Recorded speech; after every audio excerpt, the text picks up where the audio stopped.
मूर्ख महतो झारखंड सिंहभूम जिले की पहाड़ियों में पहाड़ी खड़िया जनजाति रहती है। इसी जाति का एक युवक था महतो जंगल से खाने पीने का सामान बटोरकर अपना पेट भरता था। उसका घर पहाड़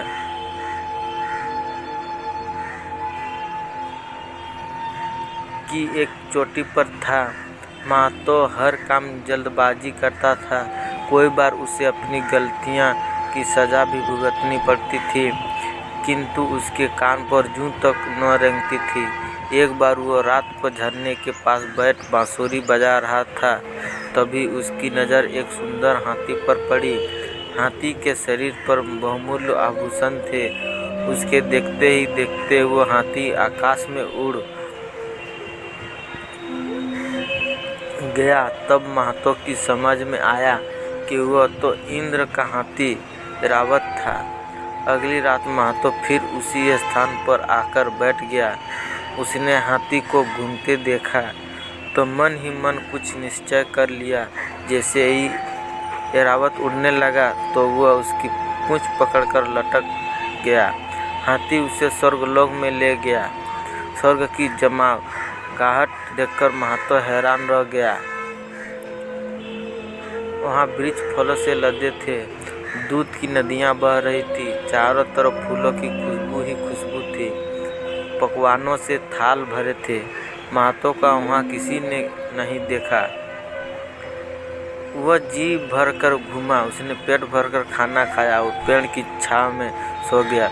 ज़्यादा देर रुकने पर पकड़े जाने का भय था, इसलिए वह उसी रात हाथी की पूंछ से लटककर धरती पर आ गया।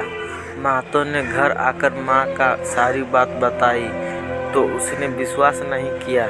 जब महतो ने अपनी कसम देकर कहा तो माँ मान गई और बेटे को चेतावनी दी, महतो किसी से ये बात मत कहना वरना लोग पागल समझेंगे। महतो ने भला माँ की बात कब सुनी थी, उसके लिए बात हजम करना भारी हो गया।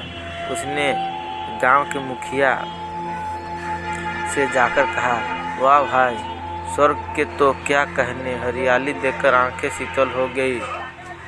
मुखिया बोला, कैसी मूर्ख सी बातें करते हो, तुमने जीते जी स्वर्ग कहाँ से देख लिया, लगता है कोई सपना देखा है। नहीं मुखिया जी, मैं तो सचमुच स्वर्ग गया था। ऐरावत की पूंछ पकड़कर लटक गया और उसी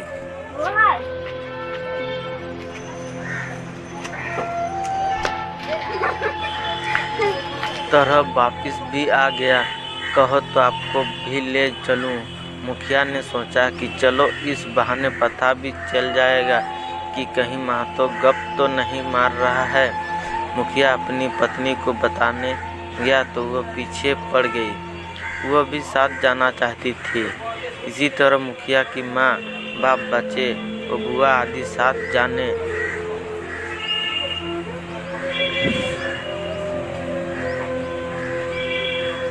की जिद पर अड़ गए।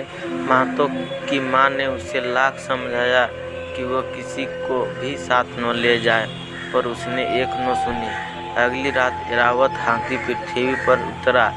जब वह घूमकर जाने लगा तो महतो ने उसकी पूंछ पकड़ ली।